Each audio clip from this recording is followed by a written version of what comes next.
Hey guys, welcome back to the channel, or if you're new here, welcome to Where the Soulflowers Grow. This is my podcast where I share my own personal transformation journey of going from somebody who was really stuck and miserable in a life that simply didn't feel like it was my life to becoming somebody who actually follows through on their dreams and actually does the thing. I bought a house in Sweden earlier this year, which had been a dream of mine for years, and it was something that I thought wasn't possible. I thought, oh, maybe one day you can have like a vacation home or something.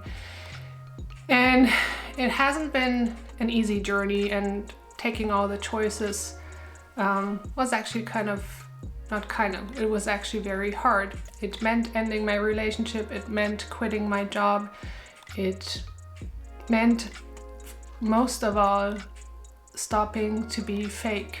And what I mean by that is stopping to be what I thought I was expected to be instead of being who I really was and following that inner compass of mine. And that is what I want to share with you here, because I see so many of us stuck in that we're doing the things that we think we should do instead of doing the things that would actually express who we truly are. And so, like I said, I know firsthand how hard it is, and I am kind of excited about today's episode in a way that I haven't been excited, because I realized I have in the podcast kind of been not putting on a facade, but trying to be something again that I really, well, it's an aspect of me. I do like sharing my insights, but I feel like I was still in the mindset of that, oh, I need to be this put together coach or whatever, that yeah, she's sharing her own journey, but she's doing it in this, I was thinking it had to be in a certain manner, like this composed and kind of serious. But like when I edited my podcast, I kind of felt like a little bit like I was a deer stuck in front of the headlights, kind of, but I couldn't really put my finger on it. And I just noticed, Serene, you are such a yapper. You want to talk to people like it's your Instagram stories. And the funny thing is, in my Instagram stories, I feel like they're a mile long because I can't keep things short. And like when I try to get something across, it takes me like 6 stories. And I understand that is too much for people on that platform. Like it doesn't matter how interesting it actually is what I have to say. That's not the right place for that. You have a podcast. Why don't you speak like that in your podcast? And there's this part of me like, oh, but that's not that professional, polished version of me. That's the version of me that's like actually really excited about the things that she wants to talk about. And it's more like I am sitting at my kitchen table, and it's more like a kitchen table conversation with a friend. And I was like, yeah, do that. That's what we want. That's what we need. We don't need more of the gurus in the distance that are like, well, this is what I went through, but I'm over it now, and here's the 10 steps that you do. No. And so I'm also kind of nervous and excited about this, because I decided I want to talk to you about something that I am working through right now that I don't have the answers for yet. And I thought really, that's not true. I didn't think long and hard about it. I felt this immediate like, yes, I have a really hard time still being interested to talk about the things where I have come up with an answer. Like my eating disorders, for example. I struggled with those for years, but it would be really hard for me to make an episode about how I overcame those, because I feel like, well, the bottom line was one day I decided I don't care if I have eating disorders. This is not what I want to spend my life on thinking about, so I'm done with that. So I feel like, well, there you go. That's what I have to say on that. But I do understand that people struggle with eating disorders, and it probably would have been really interesting and helpful if I had documented my journey and shared my thoughts while I was in it. And so the topic that I do want to talk about today, which you've seen in the title, relationships, romantic relationships, I feel like, do you really want to talk about something that you don't know the answer for yet, that where you're not in the clear yet? And there's this part of me, the main part of me is like, yes. And of course I have a part that feels very, very vulnerable, that is afraid of what people are going to say, that is afraid of like, oh, but what happens if you change your mind? And like, then it's not at all what you were saying in the podcast today that you were going to do. It's like, that's my life. Like every day, all the time, I'm thinking this way and the next moment it's that way. So if I wait for me to have like a definitive answer to anything, there will be no podcast. There will be like, my life is over basically. And since I am a big believer in not bulldozing yourself, not going against your parts, what I decided to do is I'm not going to be in denial about how that makes me feel. And I do have a little bit of a tension headache right now. And I basically promised myself that, yes, I am aware that there's going to be people who think differently and maybe who don't say it nicely, or maybe nobody will care. Maybe nobody will think this is anything interesting, or like for me, that is almost worse. Like I don't mind getting negative reactions because I'm pretty good at discerning and understanding that it's not actually about me, but about something in the person themselves. So I actually enjoy those kinds of conversations, because it also has to do with trust. When you do open up like that and like let somebody know or criticize somebody, you're also revealing something about yourself. And that gives me an opportunity to have a conversation and like help somebody question or, understand what it is they're struggling with. So for me, the nobody cares is actually worse than getting negative reactions. But anyways, yeah, so I decided, yes, I do feel a strong calling to do this. And I feel like it has to do with that it is important for us to get out of the mindset of wanting to have all the answers all the time. I feel like that is what creates so much misery also, that we're like not willing to make a move or not willing to take a single step or explore anything. Like we want to have all the certainty that it'll work out beforehand. And I feel like I've already made good progress on letting go of that and not trying to strategize so much and really follow that inner compass that tells me this is the way. And like I struggle with it so much in my mind. I'm like, are you sure this is what you want? Why? This is completely against what you thought you wanted, what you said you wanted. And I will get to that in a minute, what I'm talking about when it comes to relationships.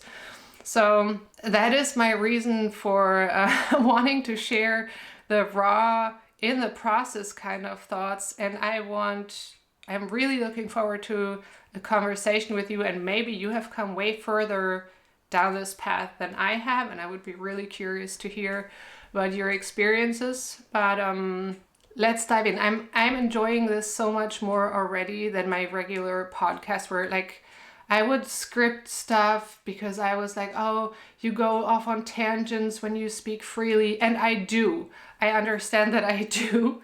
But I feel like, yeah, but it's because everything is connected. When I talk about this, I can't talk about this without talking about that.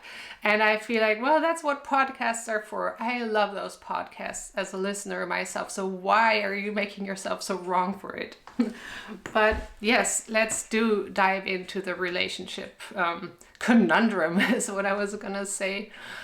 So it started with, obviously I am living here by myself right now. I made the choice to end my relationship and buy a house in Sweden by myself. I didn't like search for a partner first or be like, oh, well, I want to do this together with somebody, so I'm not moving forward on the house. I'm finding the relationship first. I just went straight for what I wanted. And there was this moment where I was feeling like I was here in the house and it hit me. I'm in this alone and I can't do all the things nor do I want to. And like, where is the man that will like step into the picture and do this together with me? Like, why isn't he showing up? I was also very surprised by the fact that when I did date over the past months, that like the attraction point for me were always what felt like emotionally pretty unavailable men. And I was making myself wrong for that, and the battery is about to die, so let's change that and then we'll get back to this. So yeah, I found myself surprised that I was running into these, I guess you can say emotionally unavailable men, meaning men who weren't looking for a serious relationship. And I believe that what is reflected on the outside is not a coincidence, but it is actually parts in you that you're being confronted with, that you're unaware of. It's your subconscious, so to say. So I was really confused about like, why am I a match to that? Why am I attracted to these men? For one, I realized that I really have a very, very little sense of myself. Like with the story that you know about me having created this fake life, being in this fake persona that tries to please everybody, tries to be who they're supposed to be, it's kind of logical that you don't actually know a whole lot about who you truly are, what your actual preferences are. So I realized that yes, I have a part that really wants to be in a relationship with a man that actually needs a man. Like when I don't have a man in that place in my life, there is some part of me that is so distressed, I can't focus on anything else. So I realized having these men where it's possible to have some sort of connection, mostly on the physical level, but they're not really in your life, that is actually something that is beneficial to both those needs that seem to be contradicting before. The one that's like, I need a man, and the other that's like, I really need to get a sense of self. So with these kinds of emotionally unavailable men, I don't know, I don't like the term because they are emotionally available in the situation. They're just not there all the time. I realized, oh, there's actually nothing wrong with you for being attracted to that. It's actually very helpful because you do get the both. You get the part that really needs a man, gets that need fulfilled, and the part that can't have a man around all the time because then I would still try to be somebody for them, the part that really has this need to form an identity basically, to explore her own identity, so to say. And a lot of it is also about like, I'm really into growing my business. I'm really into doing this. I want to be able to dedicate my time to this and to my clients who I'm helping building their own life based on their authentic self. So the reality is I don't have the capacity to be in a full-time relationship, so to say, that would be very much about meeting each other's needs, which is the form of relationship that I've known and that I know a lot of people are in. It's like, okay, I'll meet your needs so that you will meet mine. And I'm coming into the awareness of like, oh, that is not what the true me wants, and that is not what the true me can do. So that is why you're attracted to these men that aren't constantly there. And so the next thing was like, because the whole time I've also had this image in my head of, oh, well, I bought this house not just for myself. I want this to be the house where when I do meet my man, we will have a family, we will have kids, and this will be like our family home. And there's also the question coming up, is that really the life that you want? And this also, especially this idea of the man that will take care of me so that I can become a bird? That was a sound on the window. It's like, oh. So that I can be a mother. And there's like this really, right now, like I turned 42 there. So there's a serious question going on within me that I've been able to be like, oh, I'm fine either way. I'm fine with a life with kids, and I'm fine with a life without kids. I never had like a really, really strong desire. And the truth is also several years ago, when I was in a relationship with somebody who I thought we were gonna have kids together. And I remember we went on vacation, and there was this part of me that was feeling stressed out because I felt like, okay, now is the time to relax, so that you can become pregnant, because I felt like my everyday life felt so stressful that like my libido was basically non-existent. So it felt like, okay, now is the space and the time to open up so that you can conceive. But just a few weeks before that vacation, I booked a mentoring program for my business, and during the vacation, I would have loved nothing better than to be working through the materials of that course, which of course I couldn't in that relationship, because of course it was the type of relationship where you go on vacation together because you want to do things together. But there was this part of me that was like, really, I would have wanted to do this. So I am seriously questioning right now, is that truly, genuinely a desire of mine to be a mother? Or do I just think, because I do think like, oh, what does it mean about me if I choose not to become a mother? There's some part of me that is very sad about that, that feels like it's because of the state that the world is in, that it is so detrimental to motherhood. It feels like I cannot under these circumstances. And there's this part of me that is really, that feels like, oh, but it's not gonna change unless we change it. So why don't you want to do your part? Why don't you want to change it? Why would you rather? There's this part of me that feels so sad over the fact that I feel like I would rather build a business, which is, I mean, I love it, but it's freaking hard.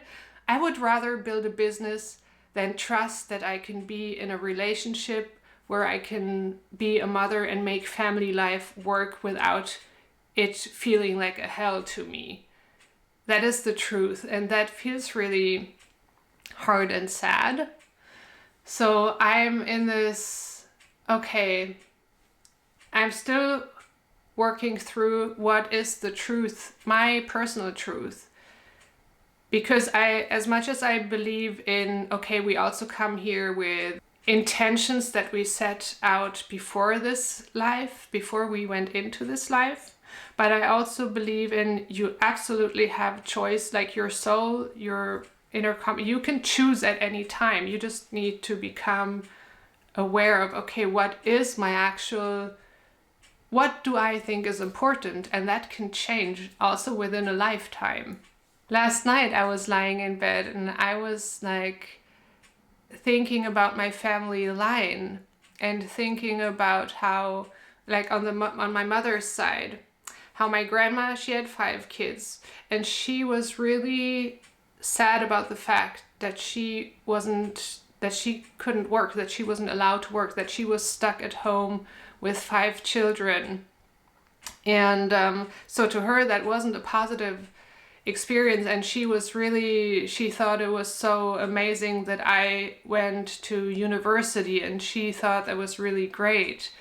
And then when you look at the progression, like she had 4 daughters and a son, and like obviously in that generation, like all of my mother and all of my aunts, they worked and they made their own money.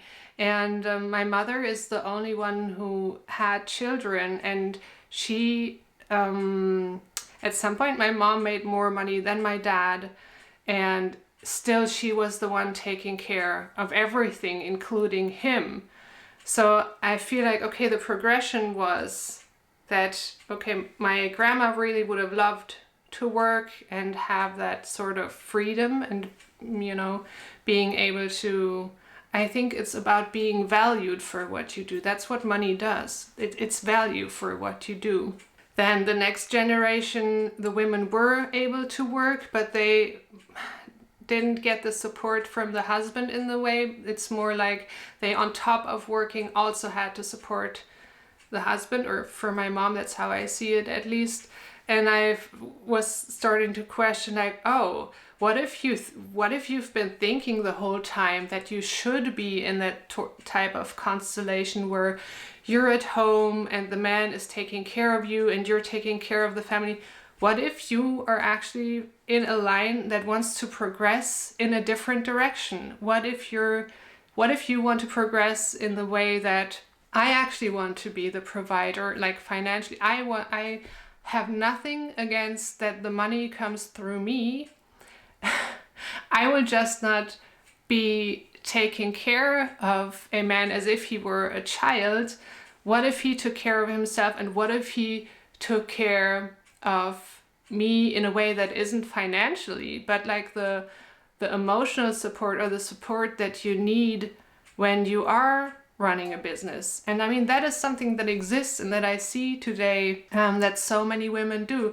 They are successful with their online business and they retire their husbands, and then the husbands end up taking more care of the things at home. And I'm like, there's some part of me that's really interested in like the larger picture of this. It's like, oh, what if we are reversing the roles in a way? Because the whole time I've been like, oh, but that's not natural. It's more natural for the women to be the nurturing and, raising the children, all that stuff. And it's more natural for the men to be outwards towards the world.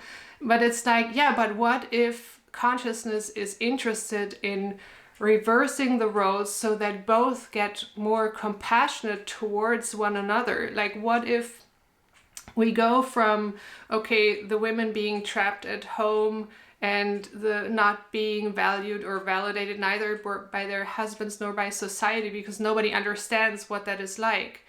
And what if the roles are being reversed and women are reshaping how businesses are being run when they're building them around their needs and the needs of the family and everybody's needs? That's what women are so good at considering needs. What if that is the energy or the consciousness that is being brought into work and business life?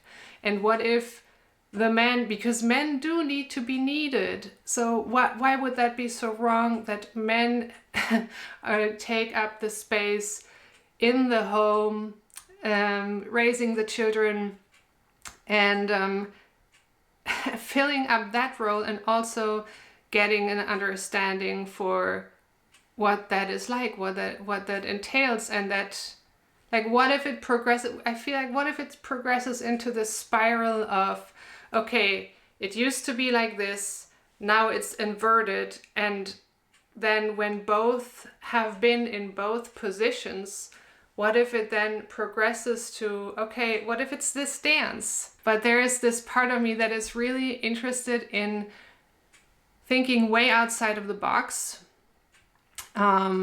which is not so, like, and questioning whether my desire to have this very traditional, because I was always thinking like, yeah, I really do want to have my business, I do want to make my own money, but I've always had this, yeah, but it will come from this place of where I'm provided for by the man and I don't actually have to work, so it can just flow naturally out of me because I'm so in such a space of abundance.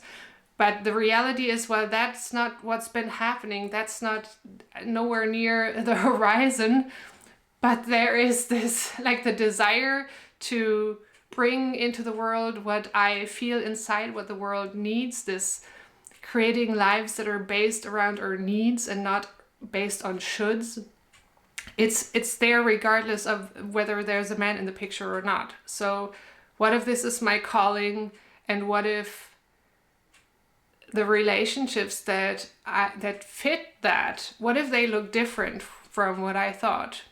Because the reality that I've experienced also is, when you do have a man that is providing for you more on the material level, there is a certain expectation, or for me it was that you should be grateful for that, and that you should be okay with what he provides in the way that he does. And for me, I couldn't. Like, for me, it's very much about, I want things the way that I want them, and I don't care who paid for it. I don't care if I paid for it with my money. To me, it's important that it is the way that I feel it needs to be. And I don't think badly of you if you can't give me that. I see other qualities in you that I appreciate, that I need. I don't need for you to be the one who buys me all the things. So that's been what's been going on in my mind about relationships, and this isn't new. I mean, there are people out there who think outside of the box a lot more. I've just come into the awareness that I need to do that as well.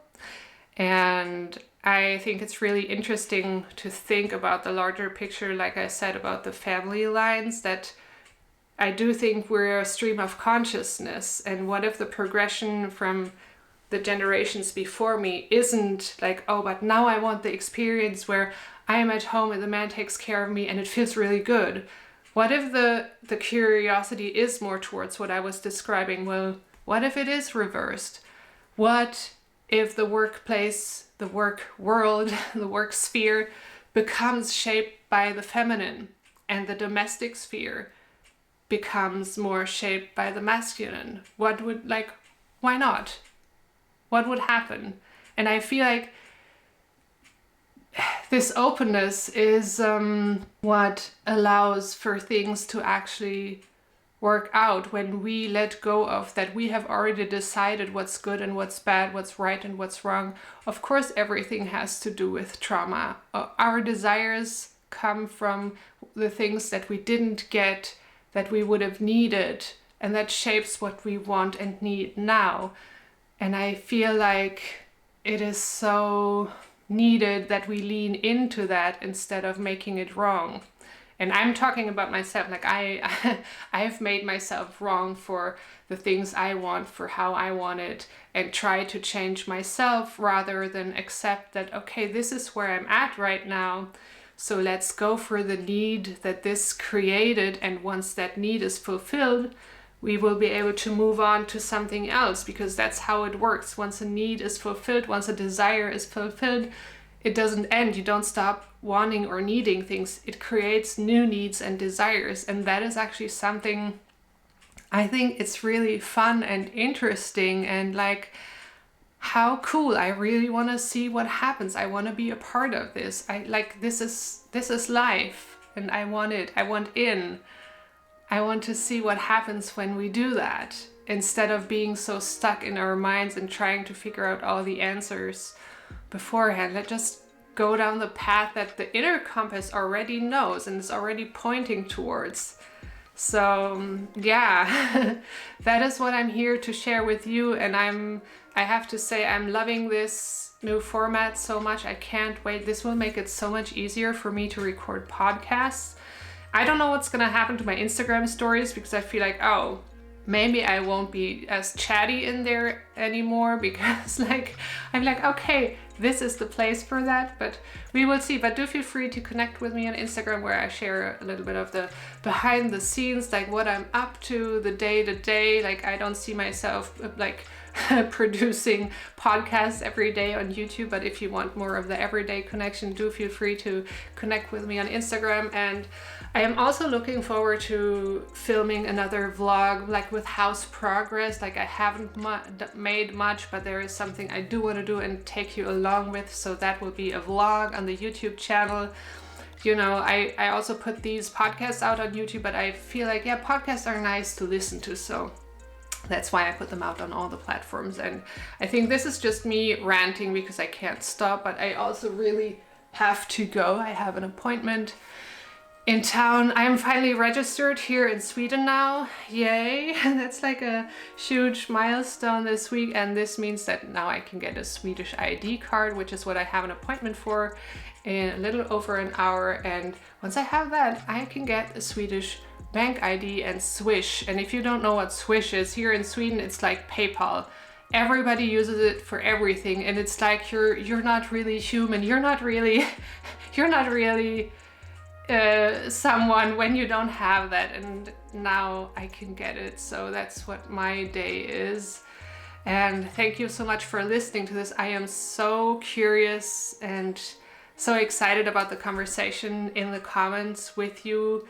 Please, please, please share your experiences, your thoughts. I'm so looking forward to that. And yes, see or hear you in the next one. I love you so much.